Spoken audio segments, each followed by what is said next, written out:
කන්න ඕනේ බොන්න ඕනේ ආතල් එකේ ඉන්න ඕනේ.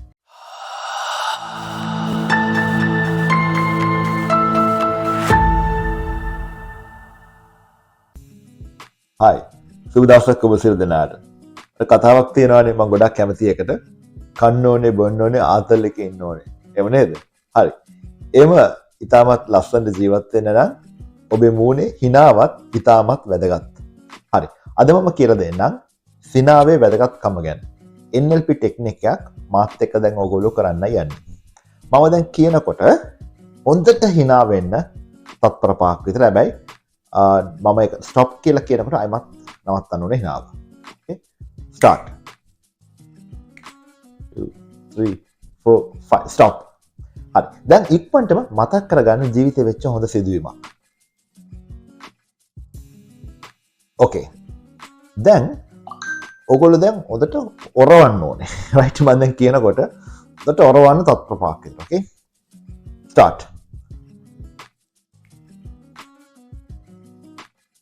Stop. දැන් ජීවිතේ වෙච්ච සිදුවීමක් හිතන්න බලමු. ඕකේ. දැන් ඔය ඇක්ටිවිටි එක ඉවරයි. මං කලින් ඔයගොල්ලන්ට කිව්වා hina වෙන්න කියලා. ඒතර මූණේ හිරියව වෙනස් වුණානේ. right? එතකොට මම ඔයගොල්ලන්ට කිව්වා hinaව නවත්තලා ජීවිතේ වෙච්ච සිදුවීමක් හිතන්න කියලා. ඔයගොල්ලන්ට හිතුනේ මොන වගේ සිදුවීමක්ද? සතුටක් ගෙන දෙන සිදුවීමක්ද? එමත් නැත්නම් දුකක් ගෙන දෙන සිදුවීමක්ද? අනිවාර්යයෙන්ම උත්තරේ සතුටක් ගෙන දෙන සිදුවීමක් තමයි ඔයගොල්ලන්ට ඉක්මනටම මතක් වුණේ. ඊට පස්සේ මං කිව්වා මූණේ ඉරියව් වෙනස් කරලා ඔරවන්න කියලා. දැන් ඔරවගෙන ඉන්නකොට පස්සේ මං කිව්වා ඔයගලන්ට දෙයක් මතක් කරන්න කියලා. ඔයගලන්ට මොන වගේ දෙයක්ද මතක් වුණේ?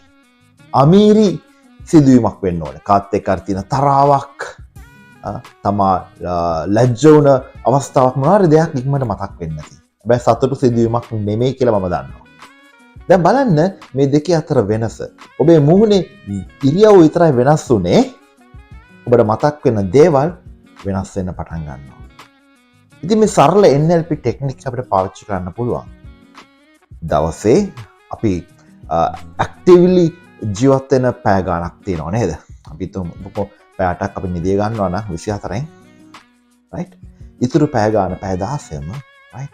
අපිට පුළුවන් වැඩි වෙලාවක් මූණේ ඉරියව්ව සිනාමුසු මූණකින් තියාගන්න.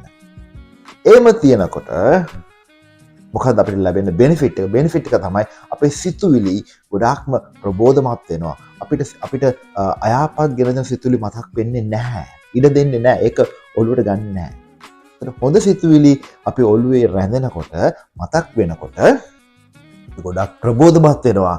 අපේ ඇක්ටිව්නස් එකත් වැඩි වෙනවා. හොඳ දේවල් හිතනකොට හොඳ ප්‍රබෝධයක් ලැබෙනවා.